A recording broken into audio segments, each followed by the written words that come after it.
Hello, I'm Nobby, welcome to my workshop. In my last video on building the PM Research engine, I was machining this part, the crosshead. I had to machine out these features here and then drill a hole through here which would accept a little pin to link this part to the connecting rod in here. There were two things left to do on the crosshead. One was bring this end down to length, which is I think it was 3/8. There'll be one more thing to do, which will be drilling and tapping the hole in here, which will link it up to the piston rod. The piston rod, which is this, will go through here and link into that.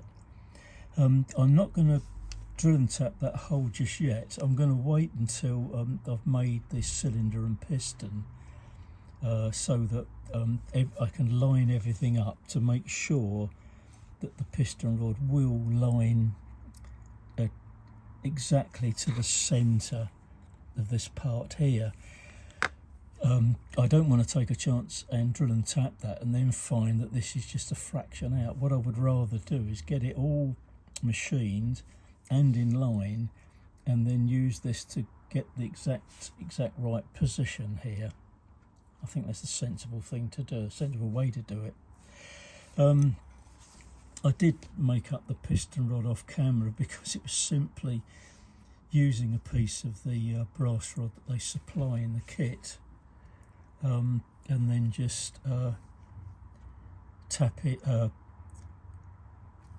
threading this end 7BA and this end 5BA. That's all that was required on that, so it really wasn't worth showing you that as well. So I think the next job will be drilling the holes in the base. I've put some scribe markings on here. I did this literally just measuring it very carefully with a ruler to give me an indication of where the holes need to be, so that the crosshead caps can lie across the top. These are the crosshead caps, so they will lie atop the top here, and they will have a little screw going through here into the base. Now, to hold them at the correct height, they need little parts called well, they call them slide spacers, which are these little parts. Tiny little parts they are. So I had to make 4 of these. It was basically, these were machined from, they provided 1/4 inch brass rod. The brass rod had to be brought down to the right diameter, and then the hole needed to be drilled through 1/8 inch. These were not by any means the easiest part to make, because these do need to be all exactly the same length. I had to find a way of setting up the parting off tool to give me the correct dimensions here, and I'll show you in a bit how I actually did this. I don't know if it was a brilliant idea or not, I don't know, but you can tell me.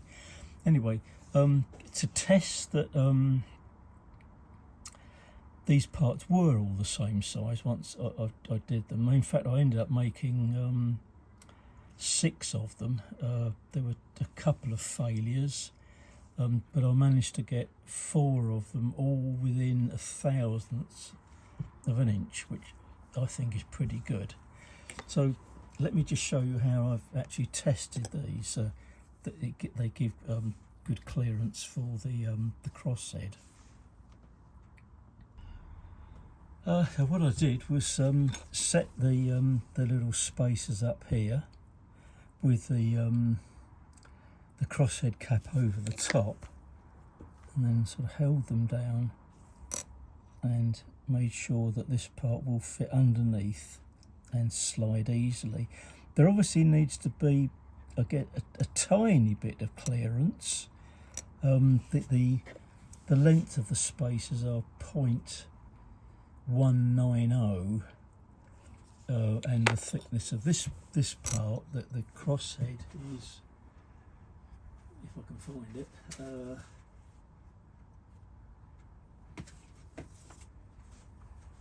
is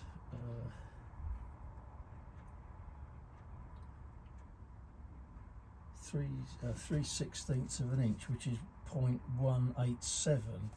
So there is a 3/1000 clearance, which is obviously enough for these to move freely underneath.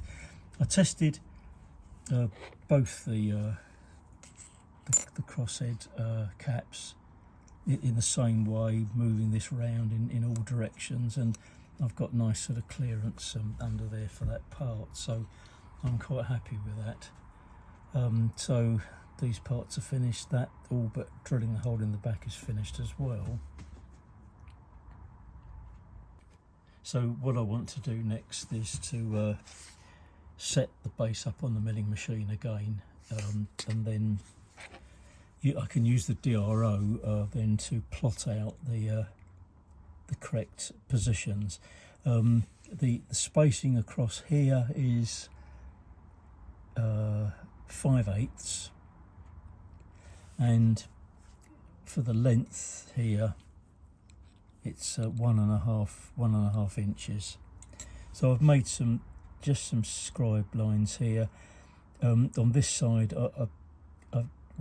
here and here I've tried to get that as accurate as I possibly can. I think that if it was just a fraction out, to be honest, wouldn't make any difference, because the crosshead caps are basically ready to hold this down so that it can't lift up. The position of the crosshead and its travel is really controlled by these faces here. So that's obviously the important measurement, and that was why I was so pleased to get such a good fit with very little side play on that part. So what I'll do, I'm going to set this up on my fixture plate again, probably clamp it down using the little fixture lugs here, and make sure I've got everything in perfect alignment with this surface here. And I can obviously use this end as well as a reference point to set it up, and then I can use the DRO to measure this out sort of nice and accurate. What I'll do is put a pointer in, and I can run the measurements across this first just to see how they look on the DRO. Right, now I mentioned how I set the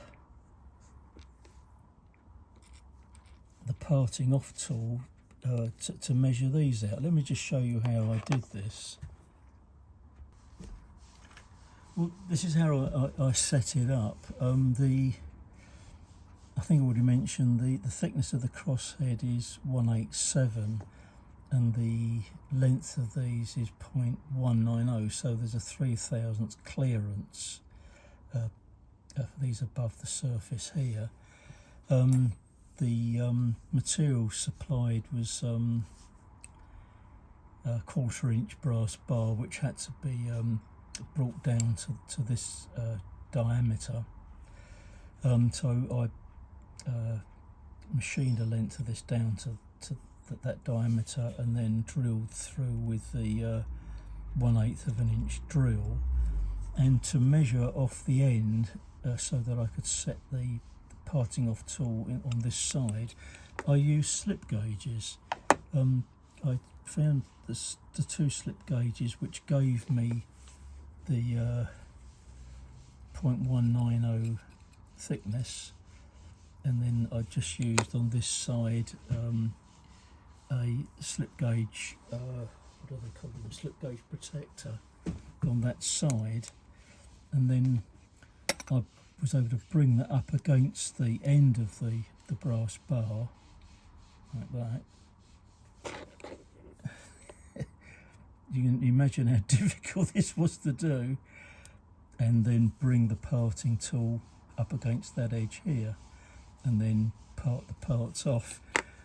You ideally needed 4 hands to do this, because this was incredibly difficult to set up, because you end up having this part sort of right underneath here, but then sort of, working your way around the lathe chuck, the parting tool, the tool post, everything, to be able to get that in position to measure that off. But in the end it worked, and because of all these difficulties, that's one reason I didn't bother to even try to film this, because it was quite frustrating. And I think I mentioned I made 6 of these, 2 were failures, but in the end I got all the 4 of these within a thousandths, which I think is absolutely fine. So there, that's how I did it. And when there probably are better ways or easier ways possibly of doing it, I thought, well, I've got a set of slip gauges. I've used them for all sorts of perhaps unusual purposes. I've used them a couple of times already on this particular engine build, but I think measuring that measurement off would have been possibly not impossible, but very difficult to have done with a ruler. But anyway, it sort of worked out in the end, so I was quite pleased that I got all these to the right size, because it's not a matter of running it. I had plenty of bar stock, because I didn't use the 1/4 inch bar that came with the kit, because there's another 1 or 2 parts to be machined off that, and I thought if I had a lot of problems machining these, I didn't want to use the whole bar up just getting these right. I thought the best thing is to use a piece of my own material to get this right, in case I ended up using 12 inches of brass bar to get 4 of these that actually worked out. But in the event, I only ruined 2, so I think that was a result. But anyway, we'll now move on to the next bit of setting up the base on the fixture plate and get it onto the milling machine, and we'll start drilling those holes out. Well, now I've got to set the fixture plate up in the vise on the milling machine, so I've got the part mounted as I've done before onto the fixture plate, and I've lined this up very, very carefully, using partly this face as a reference against the edge of the fixture plate, which I know is square. So I set this up on the surface plate, put a 1, 2, 3 block against this surface, and then measured across here to make sure everything was square.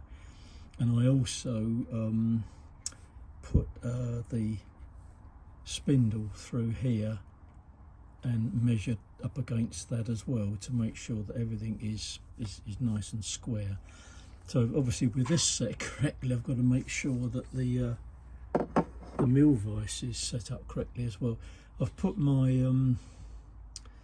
toolmaker's vise on. This is the vise I originally used on the milling machine, because it does clamp things down very, very positively in place, and it's got a greater jaw opening than I've got on the vise on this side here.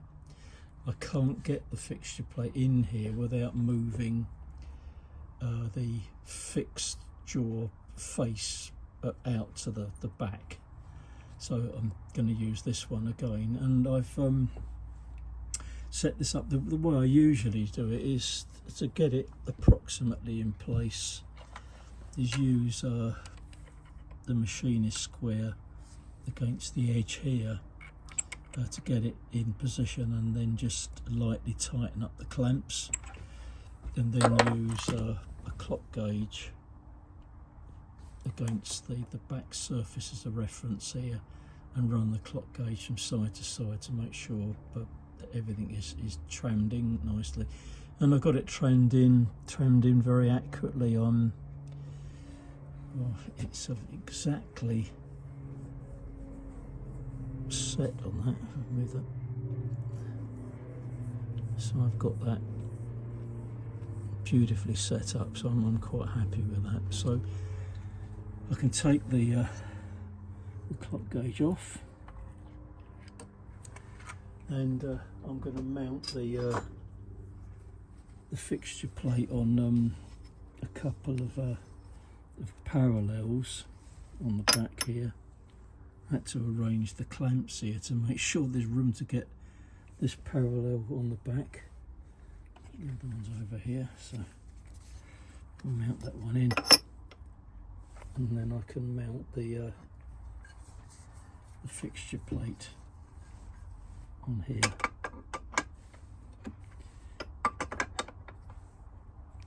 And then lock that in position. I'll move it right across so that I've got adequate travel in the X direction to be able to reach sort of both ends here to drill the holes, and I can now sort of lock that into position. So as I mentioned, I'm going to set this up using the DRO to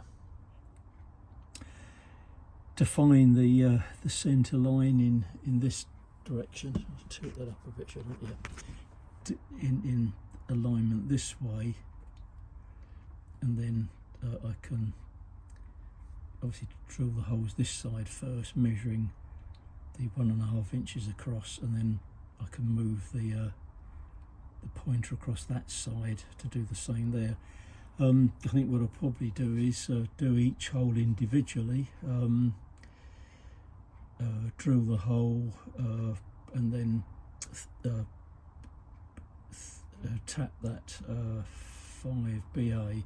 I'll do each one individually, I think, rather than sort of going back over it again. I think that's the sensible way of doing it. But what I'll do first is use a pointer in the chart to sort of plot out all the positions to make sure everything looks okay before I even do that. So I'll bring you back when I'm ready to start drilling the holes.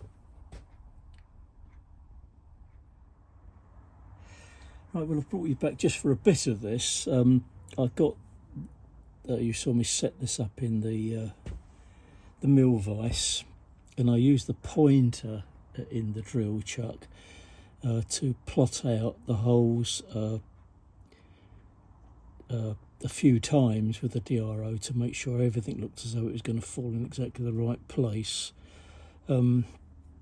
So I've done these two here and the one at the back, so I've just got to move the part along now 1.5 inches to drill and tap the final hole.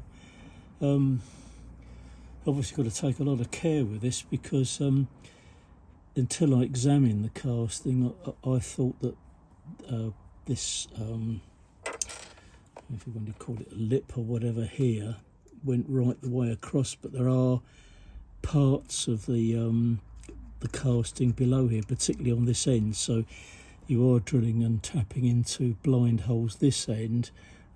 This end on this one did seem to clear it, so the hole here did go all the way through, so I'm hoping that the hole this end will be the same, but we'll certainly soon find out once I start to drill that. So I'll bring that along to the 1.5 inches, which is there. I'll try and sort of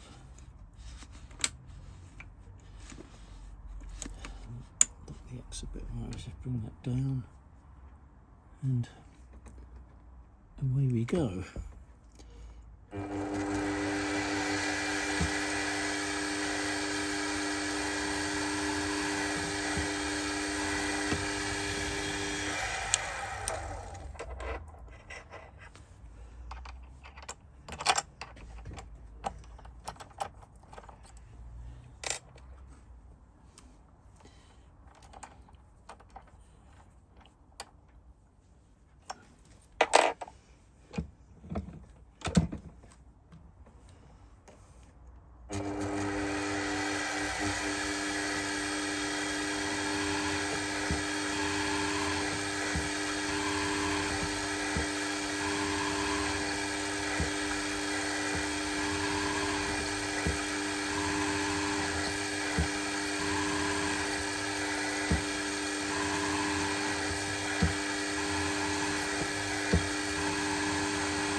Well, I tried to drill the hole as deep as I dare. I don't want to suffer an accident of a snap drill, because snapping something off in here, not only the drill but the tap, would be an absolute disaster. Right, I'm using the same technique I always use, is to start the tap off with the drill chuck,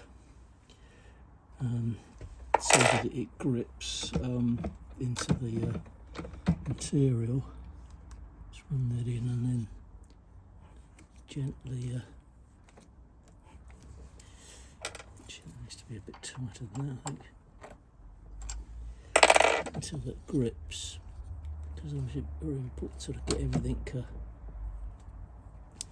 nice and square.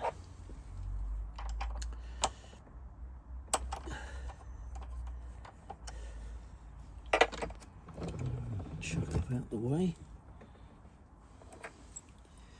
and then we'll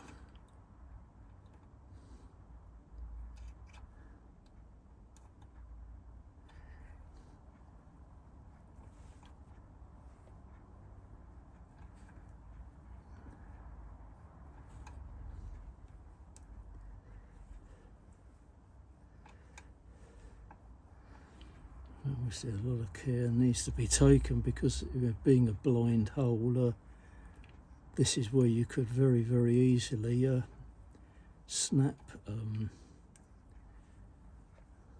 tap. Of course, with cast iron, you don't need to use any lubricant. I mean, you can if you want to, but everything I've sort of seen and read indicates that, you know, it's almost like a self-lubricating material. Let's take that down until I feel any resistance at all. And by what I can see on the end of the tap, that's it. It's at the bottom now. So let's take that out. See if I can take that out by hand. I think so, yeah. So that's our 4 little holes drilled and tapped. So there we are. They're 5/8 of an inch apart and 1.5 inches long. So these should line everything up with the crosshead caps. The holes that were in the tops of the crosshead caps were indicated to drill. They're slightly larger than I thought you would do, but I'm assuming that that's to give you a little bit of, if you like jiggling room to screw those in. The screws that I'm using, I bought different screws to the ones that come with the kit. I didn't really like the ones that came with it, the Philister head ones, so I'm using these nice machine head screws. I bought them all quite long because I bought sort of a pack of 50 of them, so they'll do for other jobs as well. So they will need to be cut down, but the screws that are supplied with the kit, they are already supplied the correct size, so I can use the length of the screws for these as a guide to cut the other ones down to the right length. Obviously they'll need a fair bit sort of cutting off, I guess, so that that they'll seat down nicely in here. Just something else just to show you. Bear with me just one moment. If it's of any interest to you, the screws I bought, the 5BA ones and the 5BA grub screws, I bought them all from the same company. It's these people, EKP Supplies. They're down in the West Country. This is only obviously of any use to anyone in the UK. But you can see all the details on there. But the interesting thing about EKP is that they actually make the screws, and I picked the screws up, the grub screws rather, from the last model engineering show I went to, And I was chatting to the guy there, and I'd already seen a feature about this company before. They've got a lot of proper screw cutting machines. Some of these machines were from the 1940s, and he said they're probably the only company in England now that actually makes screws in the traditional way. So they're not pressed screws, not the sort of cheap ones you get. They are all machined properly, and they are beautifully made. They do look really nice. So if you're building something where you want sort of really nice looking fixtures for it, they're a good company to contact. They're probably a little bit more expensive to buy from them than anywhere else. I mean, I'm not sponsored by them, you know. I just buy them whatever their retail price is. Very nice, accommodating people. They do all sorts of other supplies for model engineers as well. You know, you can have a look at their website. But I just thought I'd mention that because you can buy the style of screws and grub screws I'm using from lots of different places on eBay. A lot of them obviously are import ones. The grub screws are slightly different in that they are slotted. They're not screwed in using an Allen key, and I like that. That's the old-fashioned style of grub screws, which I think are really nice. Anyway, I just thought I would mention that to you if it's of any interest to you for the future. Well, that sort of finishes that part. What I'm going to do is I'm going to adjust the length of the screws and then temporarily fix all these bits on, so I can bring you back just to show you what it looks like with the crosshead caps on and the crosshead in. So I'll bring you back for that little bit as well.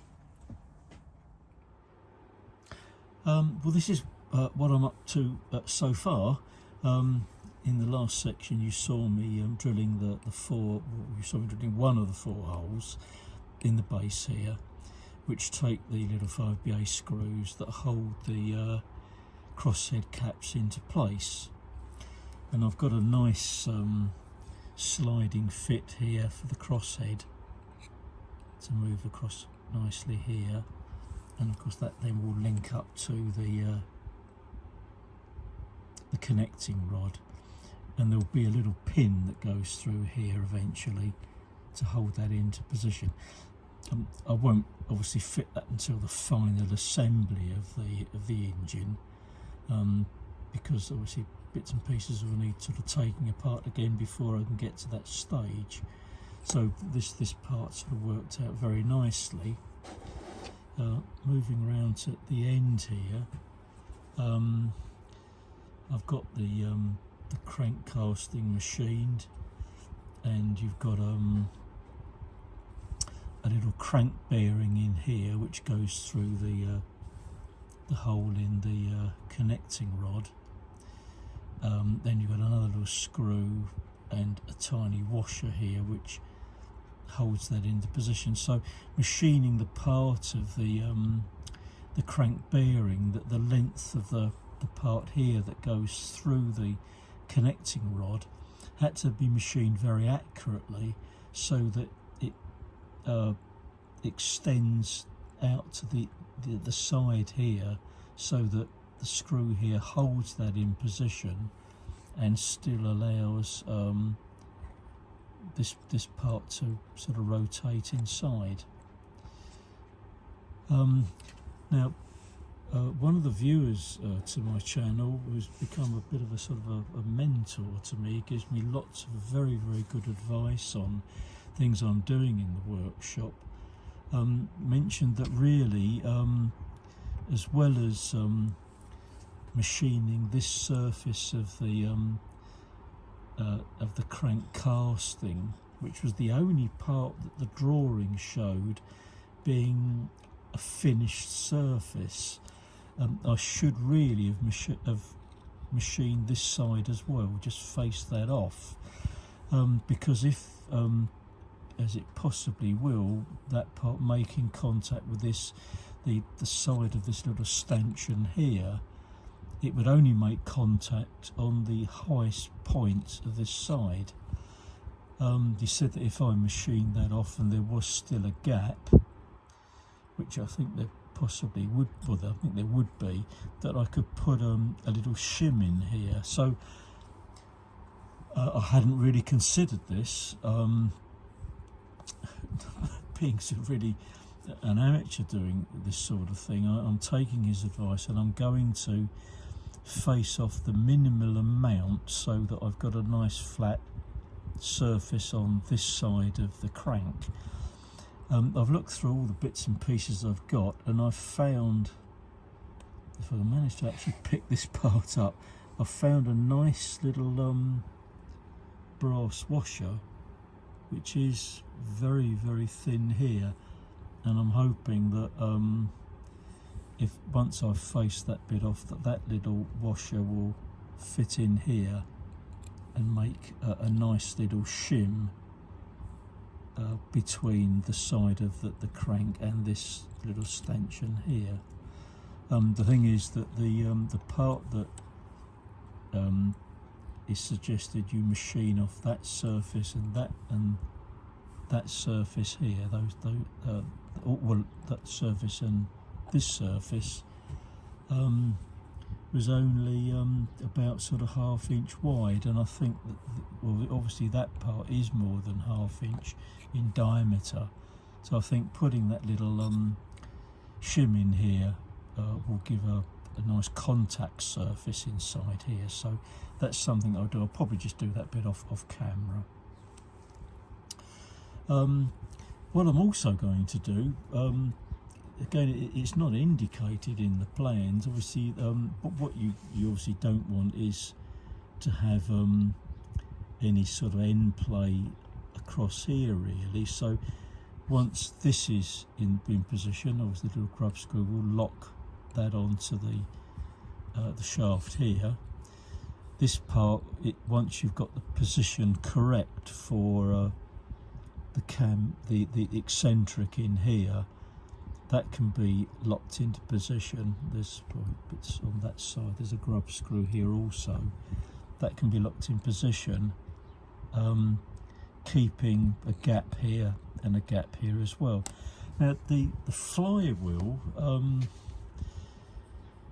is a problem part, really, because on other kits that I've seen, when the casting for the flywheel is made, they normally on the casting add on a bit to one of the bosses on the flywheel to give you something to hold in the lathe chuck while you machine it. On this kit they don't do that, so that's going to make it sort of difficult to fit, and also the boss is not able to make contact with this surface here. If it did, the outside rim of the flywheel would hit the bottom of the base. So I think what I will make is another little brass part to go on here, like a long washer, if you like, to go on here, so that you've got a bearing surface about here for the boss of the flywheel to set itself against. I think that's worth doing, basically.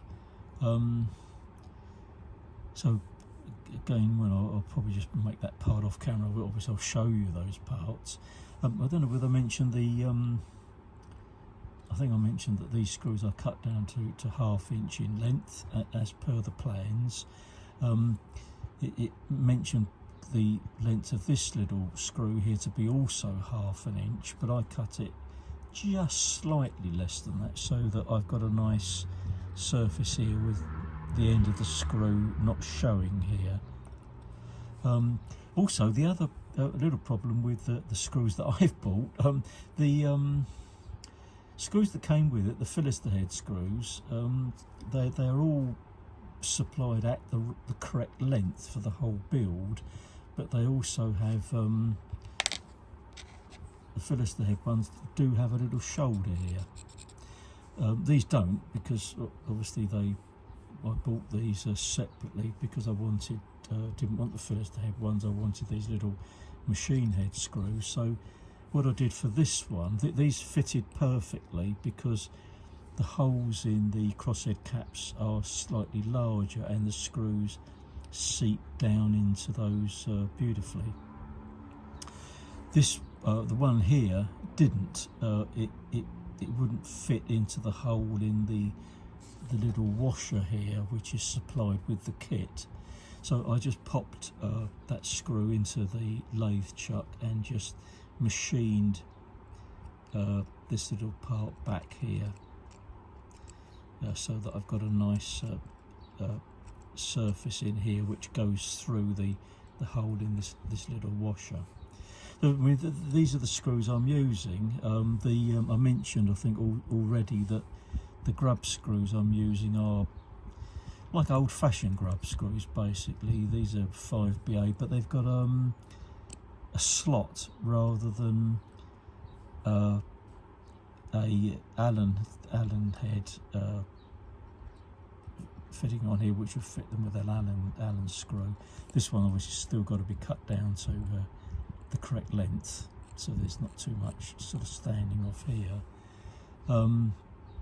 But these are the other screws. I ordered sort of a bag of these, about 50 of them, so I can use them for other purposes. But I mentioned how nicely these screws were made, and you can see from the heads on these the beautiful way that they're faced off on the end as well. Really nice. And these all came with the little nuts as well, and the nuts are sort of flat on one side and chamfered on the other end. So I think sort of beautifully made little screws. So basically that's really where I am at the moment. It's just deciding what parts to make. There's still quite a bit of work to do on lots of parts. I'm going to leave making the cylinder and piston, which sort of fits on this end here. Going to leave that till the last, I think, because the cylinder is quite a complicated part to make. The piston, I'm hoping it's not going to be too difficult. It's the only piston, it will be the only piston I've ever made that has little piston rings. The piston rings are made out of Teflon, and in the piston itself you need to cut a couple of little grooves in the piston to take the Teflon piston rings, and obviously the grooves need to be a specific size. The smallest parting off tool I've got is too wide, so what I'm going to have to do is grind a cutting tool for the thickness of the little grooves, which I think is 0.050, I think. So I'll have to grind one of those to the correct size for it. So what I might do possibly is make or machine the flywheel first, which, because as I mentioned, it's going to be very difficult to work out the best way of holding that really while I machine it. Basically the machining is mostly to clean the surfaces up, but of course there will be a 1/4 inch reamed hole in the centre of that as well, and I've got some other parts to make as well, which I'll bring along and show you the machining of those. They're sort of quite interesting little parts to make. So there we are. So that's basically the end of this this little sequence. Obviously bring you along for the next part. So again, thanks very much for joining me in the workshop. I mean, I do appreciate you watching my videos and commenting on them as well. I'm sort of most grateful for that. So there we are. Thanks very much again, and bye bye for now.